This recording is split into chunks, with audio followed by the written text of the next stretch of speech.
It may not be sunny, but it's 47, and I'll take that. Let's talk about branding. 87 designs brands to help businesses tell a better story.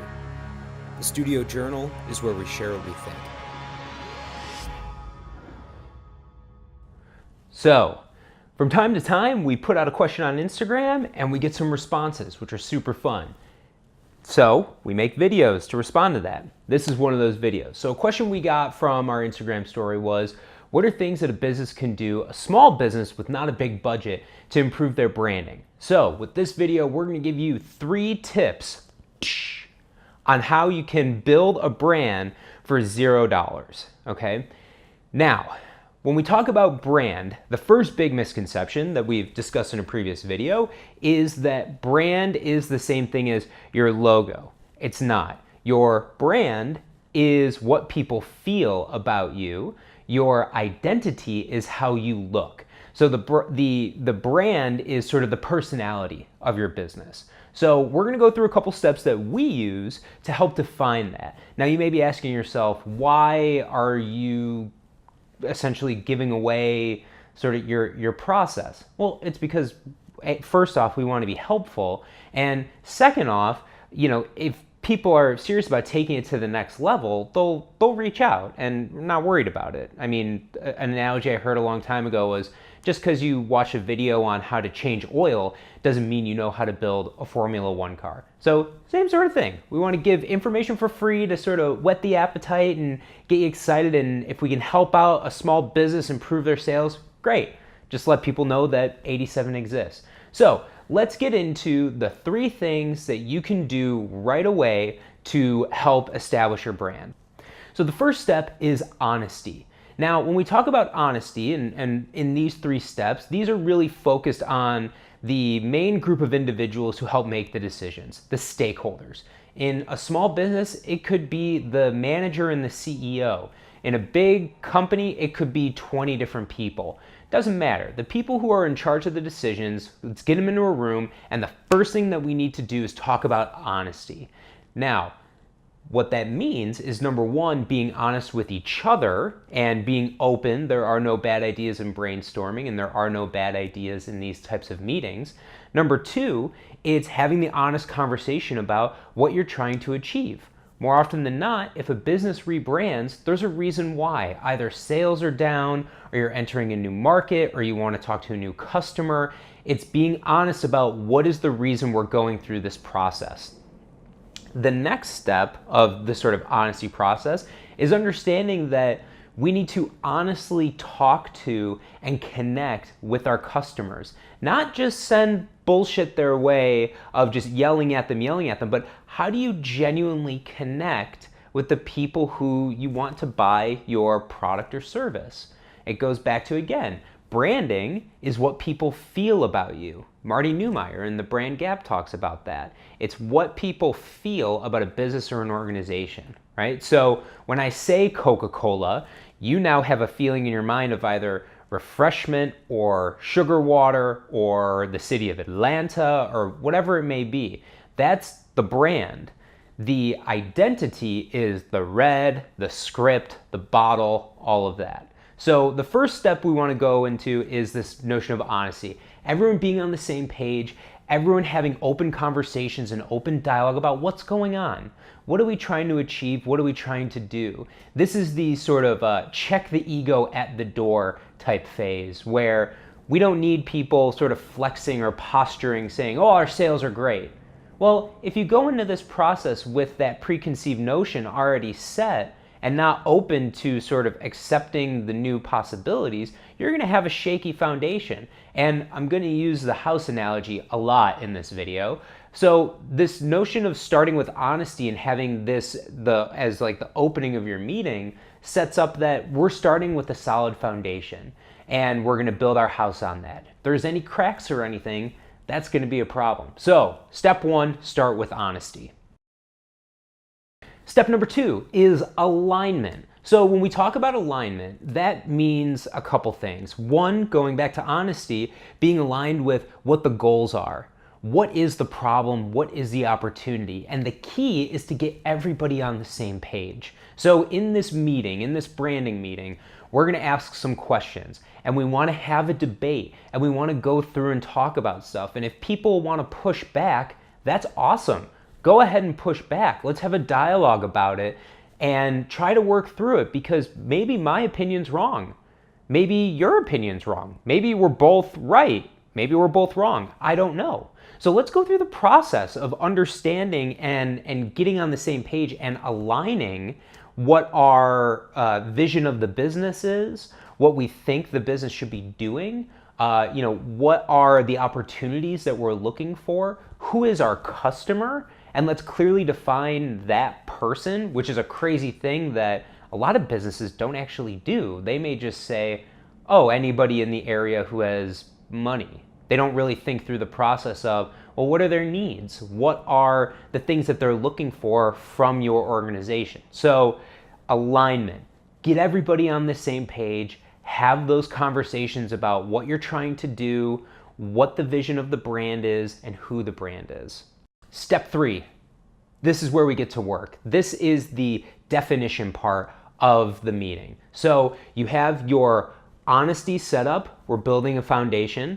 You have your alignment, we're all going the same way. We know that this house, we need 3 bedrooms, 2 baths, a basement, a kitchen, all that sort of stuff. And what's important there is it's much easier to add another room to a house in the blueprint phase versus after the house is already built and then adding another one on right after. So now that we're honest, we're aligned, now it's time to get to work. So here's where we define the business. So the 3 questions that fall into this phase are the how, what, and why. So we're going to get into the breakdown of those, but it's a pretty simple understanding of your business. What, how, and why. Here's the questions you need to ask yourself. So how? How are you different from your competition? That's your position. So as we build the elements of this core, we're going to start from the outside and work our way in. So go through that process and ask yourself, what makes you truly different than your competitors? What are the things that set you apart? There may be things like, obviously, price, packaging, design, specific product offerings that you have. Know what those things are. Clearly say them, because your sales team might have a completely different opinion than the CEO. And getting aligned and getting on the same page is going to help in the long run. Once we go one sort of ring in, then we go to what do you stand for and how do you behave? Those are your values. Those are the things that are fundamentally at the sort of spirit level of your business. What do you believe? What are you trying to do? What's sort of that higher order that you're trying to work toward? Then once we move one level in, how do you plan to achieve your vision? That's your mission. This is sort of your action area. What are the ways we're going to bring this to life? What are the things that we're going to do? By clearly defining that, whenever you get to the execution phase of branding or putting things out in the world, you can very clearly say, does this ladder up to our mission? And now it's not, oh, well, we're not going to run that Facebook ad campaign because it sucks. But no, it doesn't align to our mission. And now all of a sudden, we're building in tools that your communications can adhere to so that when you do put things out into the world, they're cohesive and concise and they communicate the same message over and over again to your customer. That act of repetition helps reinforce whatever your position is overall for your business. Now, let's go one more level deep. So we talk about achieving vision, but what is the vision? It's what you aim to achieve. It's sort of that, again, going into that aspirational aspect of it, it's what do you want your business to do? What do you want it to be? When you close your eyes and you picture the perfect situation 10 years from now, what does that business look like? What is it you're doing for your customers? Not, again, from a product standpoint or the things you offer, but how do you fit into their lives in an interesting, dynamic, and powerful way that adds value to your customer? That is your vision. Finally, at the center, at the absolute core of your brand, why do you exist? That is your purpose. It is the thing that drives all of your decisions. It's really if you think about this as like a sort of hierarchy of needs thing, that is the highest order of your organization and of your business. So let's use an example. So in 1962, JFK gave the famous, go to the moon speech, which basically started this massive amount of funding for NASA and this big sort of patriotism that we need to beat the Russians and go to the moon. Now, he was taking a tour of the NASA facility and saw a janitor just sweeping the floors. And he asked him, what's your job here? And the janitor said, my job is to help send our boys to the moon. It wasn't sweeping floors. It wasn't making sure the desks are clean. That janitor completely bought into that higher order purpose and spirit of what NASA was trying to do. So you can see from this one example, if you can clearly define what that purpose is, the purpose of NASA was to send people to the moon. If you can clearly define that, not only to your customers, but to your internal teams, now all of a sudden, there is a higher order that you're leaning toward. There's something bigger than just this business that we're all working and fighting for. And that's what charges people up. That's what turns your employees into loyalists. That's what turns your customers into fanatics. That element of something bigger, and we all kind of feel it. All of us have this brand in our lives that we know stands for more. A good example is, Apple and creativity. You have REI and the spirit of the outdoors. Things like that, these big brands that you know and love, and there's this feeling behind it that makes you want to spend more money there. That's the power of having a brand purpose. So Jim Stengel, the former CMO of Procter & Gamble, has a book called Grow. And in that book, he does a survey and brought in some research over 50,000 brands over the course of 10 years, this big study. And here's some of the interesting things that he found. Brands that centered around improving people's lives beat their category competitors by significant margins. That means the businesses that have purpose are doing way better than their competitors, right? Pretty simple. Let's take a look at a couple more. The 50 highest performing businesses are the ones that were driven by brand ideals, basically his term for purpose. So the top of the top all have this higher spirit, this brand purpose that they can all get behind. Those same 50 businesses grew about 3 times faster than their competitors. So not only are the businesses that have brand purpose at the top of the heap, they're the ones who are running away with this race, just creating this massive separation from the next group behind them, all because they have this higher order purpose.